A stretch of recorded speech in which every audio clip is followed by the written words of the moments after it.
The Egyptian Sphinx is one of the most famous ancient sculptures in the world. But how much do you really know about it? In fact, who really knows anything about it? It turns out that there's a lot more about the Sphinx than you might imagine. You might not even notice how much you didn't know about it until you finish watching this video.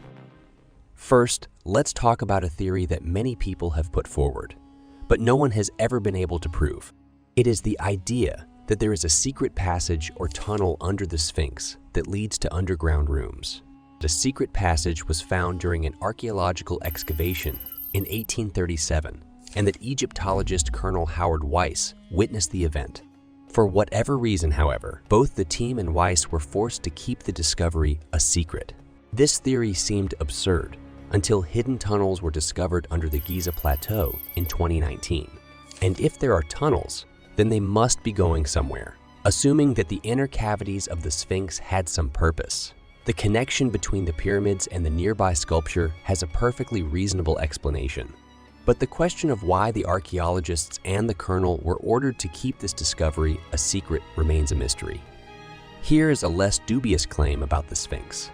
The sculpture was carved from a single piece of rock. This seems untrue because of its imposing size, but it was. The monument was carved from a single piece of limestone, which was probably worked by hundreds of workers until the Sphinx reached the size visible today. It is 73 meters long and 20 meters high, but that's not really the case. The modern Sphinx has been repaired and partially reconstructed with limestone blocks, so its original form was somewhat different. An artistic or construction project of this magnitude would be a monumental task for any modern construction or design company. One cannot help but be struck by the idea that the ancient Egyptians had been building all these years with nothing more advanced than ordinary hand tools. We don't even know the name of the architect who directed the process. Unlike many other large sculptures and structures in Egypt, there are no inscriptions on the Sphinx to determine who created it. Not surprisingly, some people believe it was created by aliens. The following statement is again controversial. The statue may, in fact, have been conceived as an incarnation of ANUBIS. According to the generally accepted archaeological and historical version, originally, the face of the Sphinx was the face of Pharaoh Khafra, but there are many people who disagree with this point of view. According to some scholars, the statue has the body of a lion, symbolizing the star sign of the lion. However, this animal had no special status in ancient Egyptian culture. Dogs, on the other hand, did.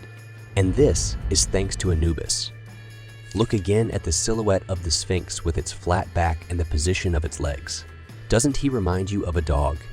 Another point to consider, ANUBIS was considered the guardian of the necropolis. If the Giza Plateau is or was a necropolis, as some people think, then the sculpture of ANUBIS looking at it is understandable. We have already mentioned that there are no inscriptions on the Sphinx, so it is not unreasonable to wonder who built it. If we discard the theory about ANUBIS and assume that it is the image of Pharaoh Khafra, then the Sphinx must have been created between 2558 and 2532 AD. However, there is no reliable evidence for this, just as there is no consensus as to who built it, why it was built, and what its true purpose is. The lack of information about one of the largest sculptures in the world and the oldest known monumental sculpture in Egypt is troubling. We don't even know what this monument was originally called, since it is, oddly enough, not mentioned in the literature of the old Egyptian kingdom. We do know that during the New Kingdom era, it was called the Temple of Harimahed, but it is unlikely that this was the first name. The Sphinx sculpture was not named for the first time until about 2,000 years ago. The absence of records about the construction of the statue and its name among a civilization that kept such detailed records about everything makes us suspicious and makes us wonder if these manuscripts were not destroyed. And if so, why? A question that is on everyone's mind. What happened to the nose of the Sphinx? The most popular version of what happened is that French Emperor Napoleon Bonaparte's troops broke the nose of the sculpture during a military battle near Giza during his invasion of Europe in 1798. This version of events appears in some history textbooks as well. The problem is that there is no direct evidence for it, no eyewitness testimony. In fact, everything leads us in the other direction. According to the Arab historian al-Makrizi, the nose of the Sphinx has been missing since the 15th century, or perhaps it was missing long before that. Al-Makrizi claims that the nose was destroyed by a sheikh named Muhammad Sim al-Dahar, but there is no evidence for this either. The most controversial theory states that the nose was deliberately broken by Europeans in order to hide the fact that it originally had a classic African appearance and would prove that ancient Egyptians were black. There is another idea, according to which the nose of the Sphinx was destroyed by erosion.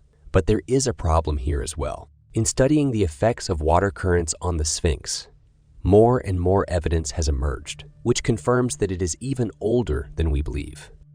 According to geologist Robert Schoch, the erosion seen on the sides of the Sphinx could only have appeared after 1,000 years of regular rainfall.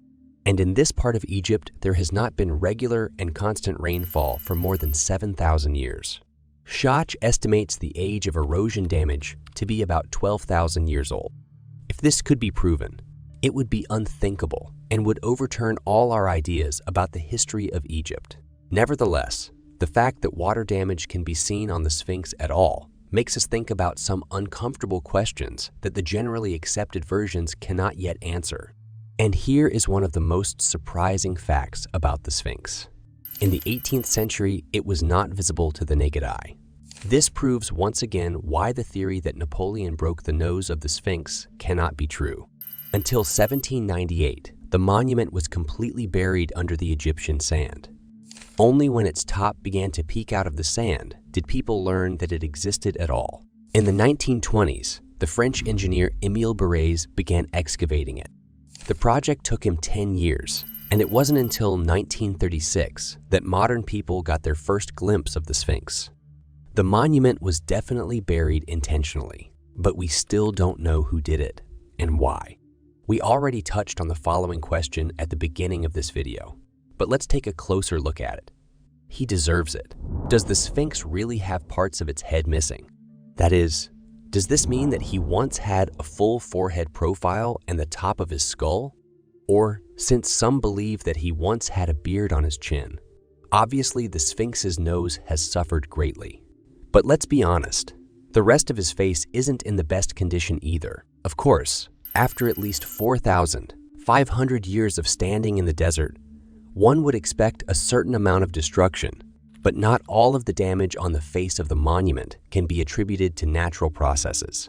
Someone either mutilated or remade the face of the sculpture. It is quite possible that this has happened more than once. It may seem obvious, but the head is too small for the body. The Egyptians were never so careless about the proportions of their statues.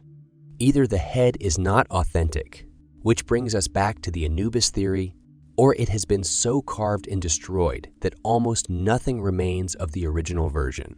Recently, another mystery related to the face of the Sphinx has emerged. It lies in a photograph published in 2022, in which the monument is depicted with its eyes closed. Of course, this is impossible, since the Sphinx's eyes have always been open since it was excavated in the 1930s. Some people even declared this a sign of the impending apocalypse. However, there is likely a very simple explanation for this miracle. There are only two possibilities. The first is that the photographs of the Sphinx with his eyes closed were taken from a very specific angle, and it is only an optical illusion. The second option is that someone processed the original images in Photoshop. Considering that there are several photos taken from different angles, the Photoshop explanation seems more plausible. We assure you that thousands of people have seen and photographed the Sphinx since then. His eyes are still open. Earlier, we mentioned that the Sphinx may have had a beard. Admittedly, this is not so much an assumption as a real fact. It is known that a piece of the beard is kept in the collection of the British Museum. The official version of the story is that fragments of the beard were found between the front legs of the Sphinx in the 19th century.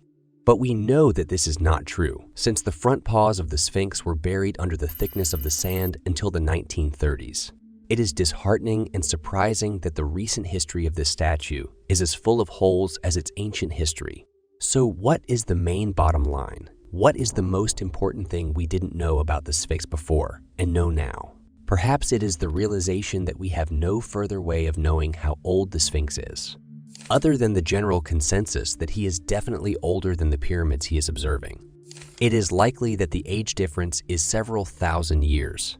Perhaps the monument was built before Pharaoh Khafra, sometime around 2600 BC, or it existed at the time of his birth. The effects of the erosion of the limestone are suspicious. But if one speaks of an age of 9,000 years or more, one would have to rule out the idea that it was built by ancient Egyptians in general, or at least by ancient Egyptians in our present understanding. This is not the same as saying that aliens influenced the construction, as some theorists are so fond of saying, but it does make us wonder who lived on this earth before them. Perhaps the bigger mystery is what this Sphinx was carved for and what its purpose was.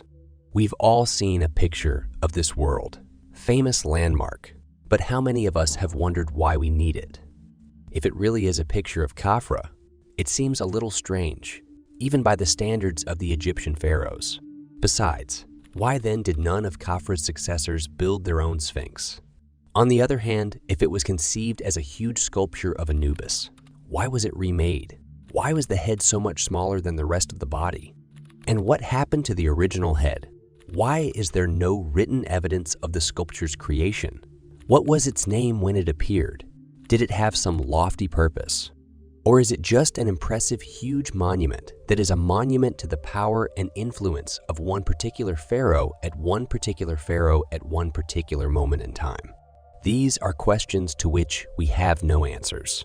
We hope that you will now ask these kinds of questions yourself, and that you have enjoyed this visit to Egypt's most enigmatic monument. That's all for today. And as usual, pump your brains. Bye.